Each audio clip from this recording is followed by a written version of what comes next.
Sanibonani, this is Mkhulodla Manyezi, Mbande Gawulezizwe. Namhlanje I have seven ways to claim your luck. Umbule inhlanhla yakho ezumntwana onikeziwe ini amandla. Angithi sibaningi sinamaphupho nabanye kade bethi gogo ku TikTok, gogo yini umbuli imbulwa kanjani inhlanhla, like how do you actually open your luck, like how do you actually open your doors, yabo. So ngize ngalokho ke namhlanje ngize ukuzokhuluma nabantu abafana nalabo abaseyinkingeni njengamanje, abangazi ukuthi kanti lelo thenhlanhla iyozifika nini kanti, yabo. So ikhona, yangizwa yini, ikhona, not ukuthi ayikho, ikhona inhlanhla kuwena, kodwa kusadinga wena ukuthi njani uyisebenzele ukuthi uziveze kubantu abadala abakuphe ini isimo senhlanhla kanjalo. Most of the time imvamisa yalabo bantu basuke bengenabo kakhulu ubungoma noma ithunywa. Yes, bakhona abaphiwe futhi nabo abaphiwe konke, abaphiwe ubukhosi, baphiwe ubungoma, baphiwe nje imali, izinto zonke zikuyena lo muntu. So bese bakhona labo bantu abasuke beyithenjwa zasemndenini abanikezwa inhlanhla ukuthi okay wena because of kunezinto ekumele ukuthi zenzeke la ekhaya, kuneshintsho okumele ukuthi ulenze emndenini, so nansi imali ozoyisebenzisa wenze ushintsho emndenini. So iba kanjalo ke into yakhona, yabo. So nginezinto ezo7 ke manje, ngicela nje ukuthi uyilalele ube nesikhathi, mhlambe kukhona lapho wena ozosizakala khona njengomntana wedlozi. Inkosi. Okay, number 1 nje wethu is consultation. Ngisho ukuthini lapho, ngiyazi ukuthi kade awuhlola, hayi ngikhathele ukuhlola, kade ngangihlola, leyo manje into eyodwa, abantu bakhuluma into eyodwa, uyabona. Angikho lapho mina ngikhulumela ukuthi angithi manje siyongena inhlanhleni, sikhuluma ngenhlanhla manje.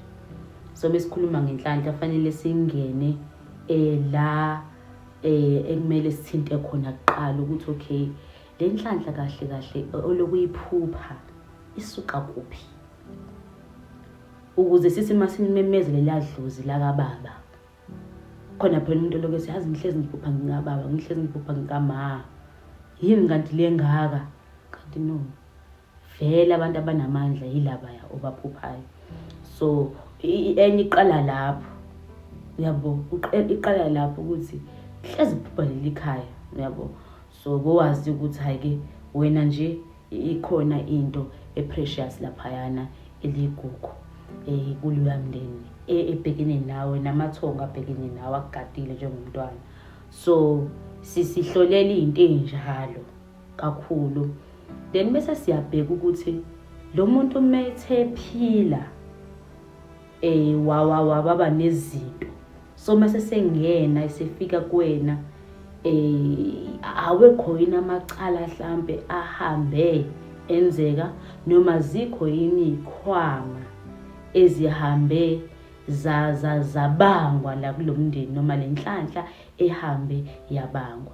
Mhlawumbe nalomuntu ongibethi wazi wahamba washona wabulawa ngenxa yesimo sokuthi wayecebile, uyabo, ngenxa yomona wasemndenini nasemphakathini. Into esijula kuyona yile yokugezeka kulowo muntu ohambe ngenxa yesimo sombango walenhlanhla.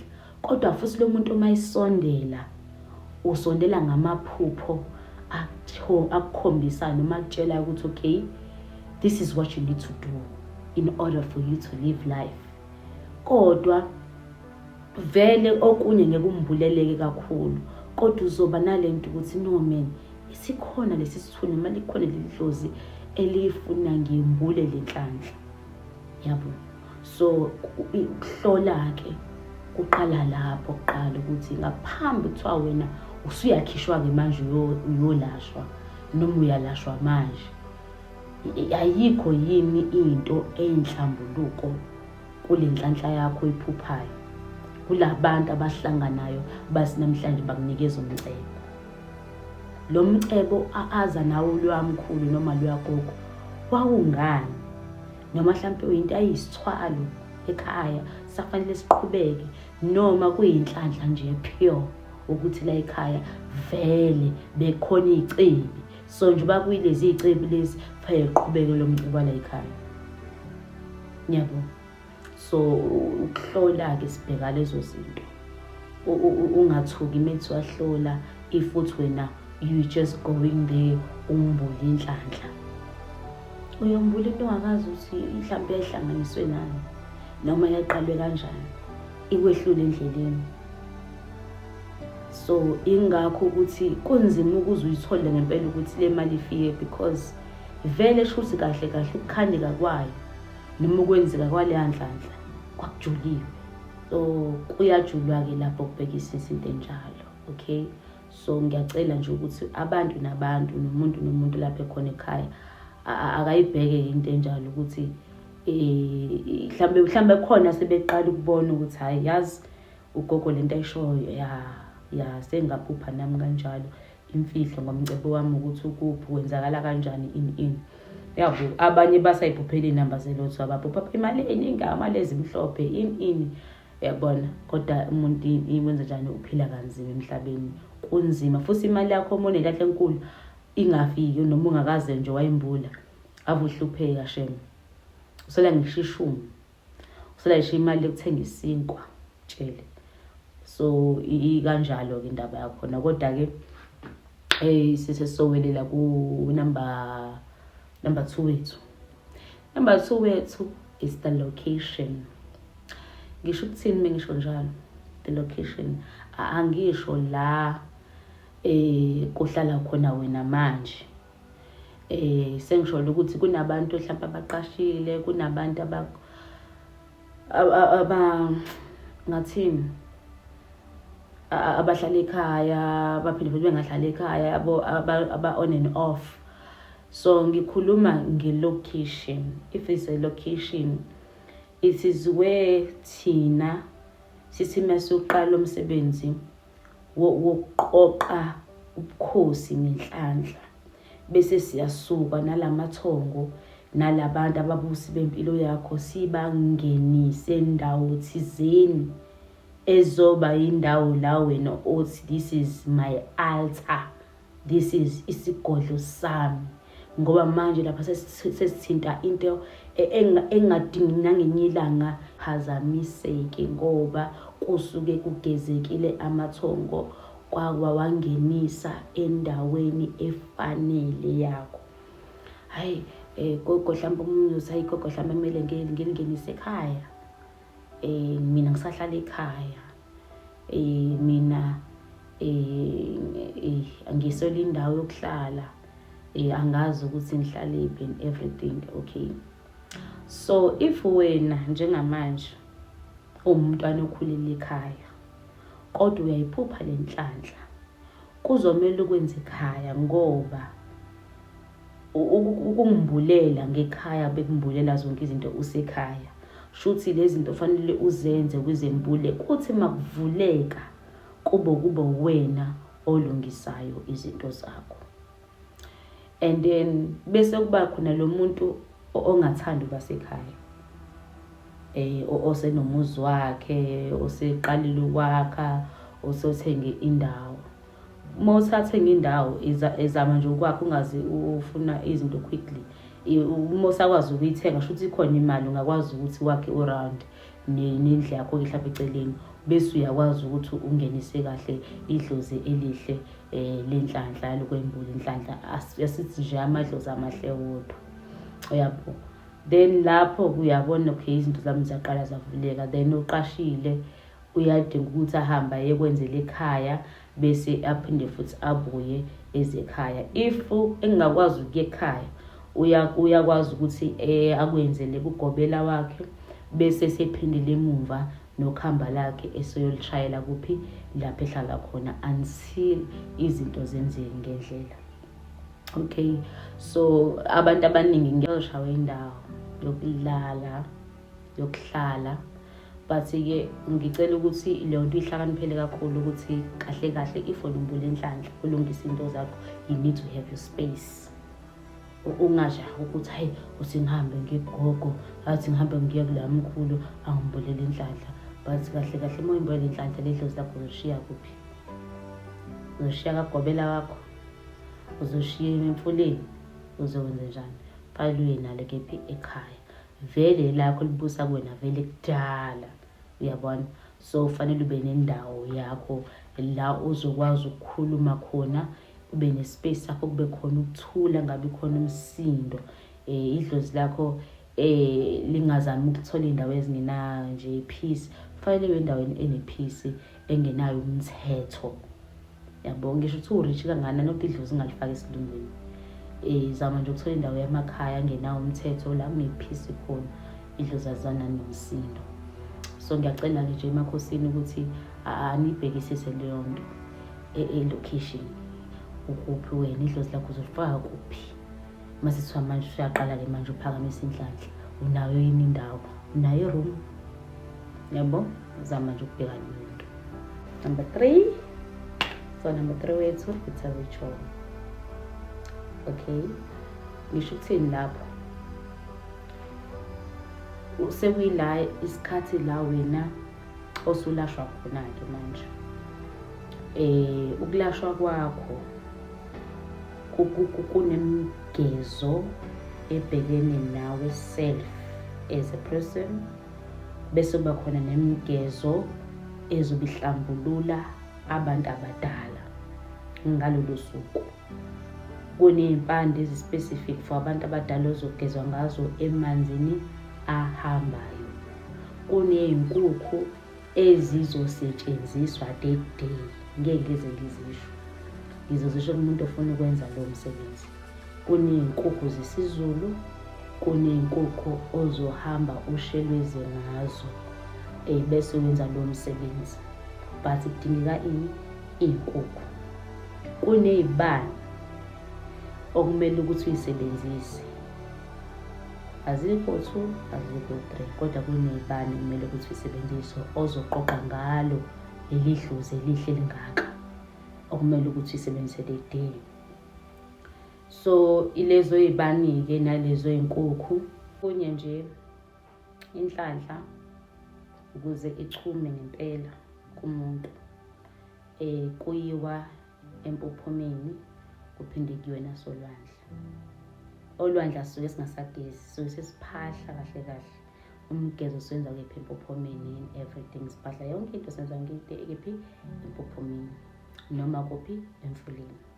Kuyadependa ukuthi umuntu la ihlala khona aba from Eastern Cape, Cape Town, uyabona, iy'ndawo ey'ningi akwenzeki, yabo.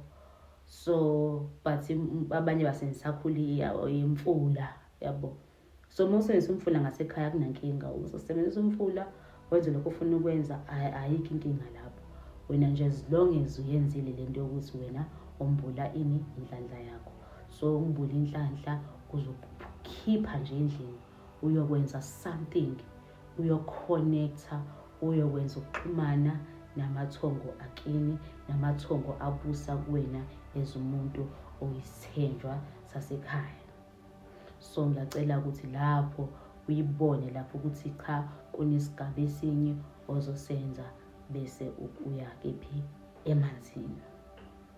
So inhlanhla iyadinga ukuthi umuntu aye emanzini agezwe. So number 4 wethu, it's offering. Offering i-offering yethu, it's food, it's alcohol. Kungenzeka ukuthi sebekutshela ukuthi bathanda mphupho lokho, bayithanda ijuice nedrink noma uphugwayi, yabo. Kungenzeka usunazi izinto abazithandayo, kodwa vele mhlawumbe awukujwayele ukuphasa emanzini noma awujwayele vele ukuphasa nje, wakwenza kanye ngalelo langa ukuphuphile.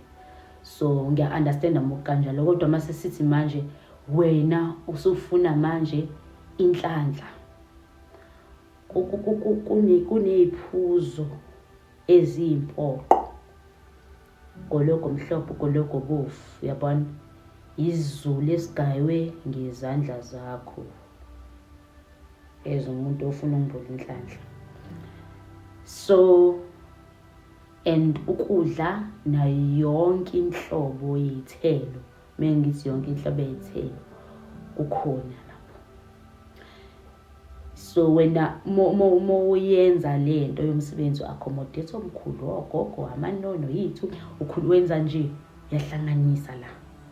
Uhlanganisa nje ngempela ifuthi wena ukhanda i-connection yakho nedlozi lakho eliza nomcebo. So kuziningi izinto ozozenza the day. Nemcelo mocela kunenkukhu ocela ngazo, kunenkukhu bika ngazo. Phela ngisimo usubikela ukuthi boko khona wemngoli phela nani ngiphuphisa lelotho. Hadi nani ngiphuphisa lezi imali ezinkulu, amaphepha uhanjani bagcwele ikhwama. Kade ngiphuphisa imali ezimhlophe. Sengikhona ke manje. Uyasho ke manje ukuthi sengizothatha okumele kubeki mina. Yonke lento eninginikezayo namaphupho engibona namhlanje manje ngizocela lokhu eninginika kona. Ngiyakwamukela ke bantu abadala. Ngizonxusa kube khona idlozi ehlakaniphile elizongitshela ukuthi from where to where sukela manje. Then nemali inendlela kumele ibe khona ngayo. Ngoba phela ngeke uvuke senze khona. Khuleka ke lapho kodwa. Angeke uvuke sikhona. Khona into kumele ukuthi uyenze. Yazi umuntu azathi hayi phela 5 years manje ubuphana into eyodwa. Yingoba khona into kumele ukuthi uyenze ukuze le mali ifike. Yabona umphupho ilotho namanye ezimali nani wena uhamba nomkhulu abakholelwayo ukuthi umuntu uyayisebenza. Let me just tell you that. Ukuthi umuntu uyayisebenza. Nangizwana. Yini wena oyenzayo? Usekwaqala yini ukuyisebenza mhlawumbe? Wayibona lento ukuthi yazi nayi lento. Yabo. Hayi ukuze nje ube nebhizinisi idingeka imali. Hayi iculo leli baningi abayicula leyo. Kodwa if umuntu oyimisele angeke uhluleke. Uzozihlanganisa njengomuntu uhlakaniphe. Into zifuna umuntu ovulela umqondo. So ngiyacela nje kakhulu ukuthi nibheke lapho. Nibheke lapho ukuthi mina njengoba uzoletha lezi ithelo nalezi zinto phela wena njengomuntu ukuthi uyahluleka endleleni, kodwa mina ngisho namanje ukuthi if ungakazi waqala lutho wenza into, if wayenza uyayiphupha lenhlanhla and futhi unamabhizinisi yonke into right, basi kuyaleka. Shothi labantu wena abakunikeza umcebo they are not connected. Noma usuziba isikhathi eside kakhulu, noma uthi uyaliphahla lidlozi, noma uthi uyayimeza lenhlana, isho uyayisebenzisa le mpanda esakusebenzile. Uyabona? So khona la kumele uqale kuphi? Enhlambulukweni. Lapha kuleya ade ngichaza enhloko ukuthi lesihlobo la siyabheka uthayini awekho namacala ngawe ezumntwana. Yabo. Number 5, it's herbs. Okay, let me just be specific about herbs, guys. Let me just be specific about herbs. Yabona impande. Akuyona into ongayigaya manje uthi noma ungahlanganisa manje uthi enhlanhla. Impande yenhlanhla idinga ukuthi mhlambe kuyaphela usuku uyihlanganisa, because angisho ukuthi uyihlanganise ebhakedeni noma imise nenye, no. Ukhotha. Yabo ukuthi okay na impande zongena la le ithi amasondeza yonke lezo impande mhlawumbe ukuthi yabo impande zemali, impande zomcebo, yabo. So uyakubona lapho ukuthi no man yazi nayi lento le. uqala lapho kuyihlanganisa impande yakho uhlala phansi. So impande zomuntu okumele ambule inhlanhla akuyona into ongayihlanganisa namhlanje, kunesikhathi. And bese kuya-check ukuthi lo muntu akanawo namacala ke. Bese bakhona impande ke zamacala, bese bakhona impande zokuthoba isidlozi lilalele, nempande zokuthi idlozi likwazi ukusondela elithwetshuliwe. Mekuthi yes unayo inhlanhla uyayiphupha but idlozi alifiki and usehluphekeni mhlawumbe kukhona izithubule khona, siyakwazi ukuba kukhona impande ebuyisa inhlanhla ethetshuliwe. So kuney'mpande njalo. So uyabona lezo impande zedlozi, zona impande engikhuluma ngazo ukuthi kuthiwa kubuyiswa inhlanhla, kumbulwa inhlanhla, kusondezwa amadlozi and everything, those things. So kuningi okusetshenziswayo. Then bese kuba igobongo lokumbula. Igobongo lokumbula guys, angeke ubefaka impande zo-5 lapho noma ingaki, mhlambe kuya-30 kuyaphezulu, yabo, because siyayimbula leyanto, siyabambula laba bantu. Nawe self uyavuleka umqondo namehlo namandla, because ikunika amandla nogqozi lokuthi nawe ube nomnyakazo ezomuntu ophiwa into enhle. So iy'mpande zakhona zikanjalo. Then bese kwakhona iy'mpande zokulashwa-ke manje, zokulashwa. Lezi mpande zokulashwa ilezi enginazo ziba kwikhombo, kodwa ngiyamnika umuntu mase kuthiwa umbula inhlanhla lapho, ngoba lezo impande it's a combo enentelezi, umqaqo, umgezathonga, inhlanhla egcineni. So uwenze imiqomo-ke, kuyaqunywa strong-ke lapho, kuyastimwa strong, yabo, yakhuluma, uyaxosha, uyaqaqa, usondeza umcebo.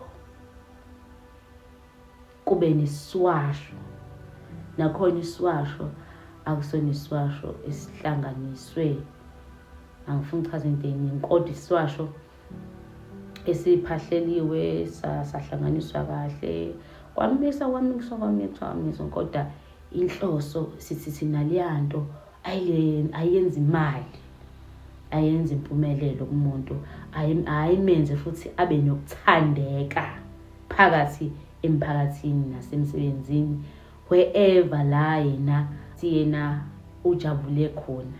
Okay, sekubhekwa izinto ey'njalo, ukuthi futhi noma ngabe kuthiwa lo muntu sikhona nenhlanhla sekuyavuleka, izinto ziyakhanya, kuzohamba isikhathi uphinde njani uyiqinise, ngoba phela baningi abantu la abangakwazi ukuthi njani bathobe bamukele izinto abanazo, ngoba bayizehluleki, ngoba sibaningi eminyango siqayekile, sihlule ukucabanga. Kodwa-ke injalo. Umuntu edlozi-ke ahambe abhekane nesimo esikanjalo, imosti yabo bahamba babhekane nezimo kanjalo, bathi angikho lapho. Ngithi nje mina impande iyasebenza mengibula inhlanhla yabo. And kulesikhathi uyacela ngo-3 ngo-4 uyacela ey'thunyweni zakho namehlozini lakho lenhlanhla ukuthi namhlanje isikhathi sokuyamukela-ke manje mayivuleke ibonakale, ukuthi uma kuphuma ilanga ekuseni kube sekukhona okukhona, kube sekukhona okubonakalayo, ngoba wena uyazi ukuthi uma usulele yini oyiphuphayo. Namhlanje ke isona isikhathi sokukhuluma nabo, sebela endlini-ke abantu abadala bangenile, yabona, usuyacela-ke kubona abantu abadala, ngicela 1 2 3 4 5 la, uyanxusa, yabona, ukhuluma nabantu abadala. So iyona nsebenzo yakho leyo, lesi sikhathi leso ozobuvuke ngaso ozosebenzisa. Uhlala phezu kwedaba, uyayisho imali oyidingayo enkulu, uyazisho izinto ozozenza, uyazisho nezithembiso ozozenza ehlozini ezomntwana wehlozi. Yabo. Yeah. Then number 6,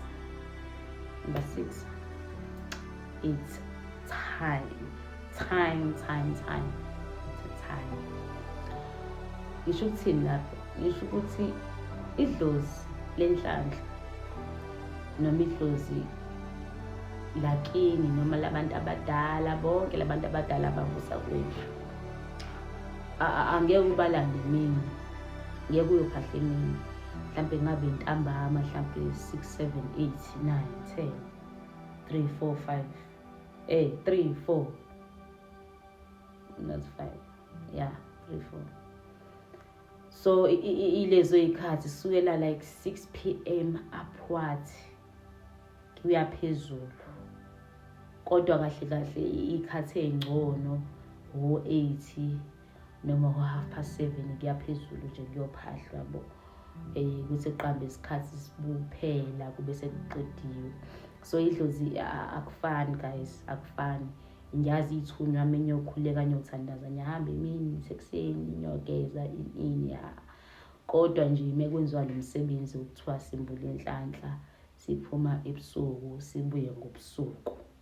Lithi qamba liphuma ilanga kade sibuyile. Yabona? So iba kanjalo ke into yakhona. Then ke bese isikhathi futhi esinye sokuthi leli dlozi uliphahleke manje. Okunake labantu abavuka ngo2 no3 nango4. So bheke lapho ukuthi idlozi lakho limandla ngasiphi isikhathi. Ila khona ululakhamba lokwembula ozovuka ngaleso sikhathi lapho liphakeme khona mokhuluma ikwazi ukulalela ukuthi uthi. Yabona. Our last number, which is number 7, it is healing. Healing, guys. Ngisho ukuthini lapho ukuthi ukulapheka kwakho, you need to be very consistent kakhulu if uthinta into eyidlozi. Ngoba once walingena isidlozi, abaningi abafiki ngaleso sikhathi, bafuna ukuthemba ezomntwana. Bafuna ukubheka futhi izinto zenza kanjani. Uyazimisela yini Monique zive impande kuthi uyisebenzisa. Because one day idlozi lizokustrata with something. Izobona isilohlo lokuphalaza 3 days. But ulindele ukuthi imali ayithole every day. So uyazinikela mekuthiwa vuka ngo4. Uvuka phela ngo4. Uvuka ngo4. Even you can feel ukuthi ukhathele. Ayincamela usiginqa ebhedeni kodwa kusalayo wena uyavuka uyiketeleni noma yakwi-ena lonayo uyobilisa amanzi, uyaqhuma, uyageza, uyaphalaza. Even maswa you do those things like 2 times a day. Ukwenza ekuseni, ukwenza ukusulala, ngisho ukwenza isonto lonke. Lokho kuzosiveza ukuthi lo mntwana iyona into engamenza ukuthi ngimkhethe. So kunezinto kumele ukuthi uyisebenzise. Hayi mina impande ayisangisebenzeli. La simbula inhlanhla la. It's not about impande sakusebenzeli, simbula inhlanhla. Hamba usenze iswasho sakho bonza ukusebenzelana. Sizoyimbula lelo thwe ufunayo. Guys. Nganazi lutho mina. Kodwa nje to be honest, angisigxili iswasho sisirise, siyakhanyisa ezo, but asivuli. Angiphupha nje, but guys, angikho kakhulu lapho, but into engishoyo ukuthi awuyibheke ke namhlanje. Qala umbula inhlanhla, usebenzisa kakhulu izinto zenhlanhla. Ube nento enkulu one day ozoyisungula ezomntwana unikisa umcebo. Yeah. Kungaba imfuyo. Kungaba isitolo. Ngabe whatever wena ufisayo, angeke ngitshele ukuthi yona indlela okumele uphile ngayo. Uyayazi indlela ofuna ukuphila ngayo. Uyazazi wena ukuthi wena kahle yini le mothi moyileli uyicabanga. Yini le ekuhlulayo okade wayikhuluma for years. Hayi ufuna ukuthenga umshini, ufuna ukuthenga into ethize. ngifuna manje ukwenza u-1 no-2 no-3 no-4 no-5 but namanje usawile but akakaphumeleli. Siyathanda kakhulu vele ukucula singabantu. Yekani ukucula-ke guys, asiqale nje senze imnyakazo. Inhlanhla guys imbulwa kanjalo nje ngichaza ziningi into edingakalayo ukuthi umuntu azenze, so iba kanjalo-ke. So thank you for your time. Don't forget to like and subscribe. Emakhosini.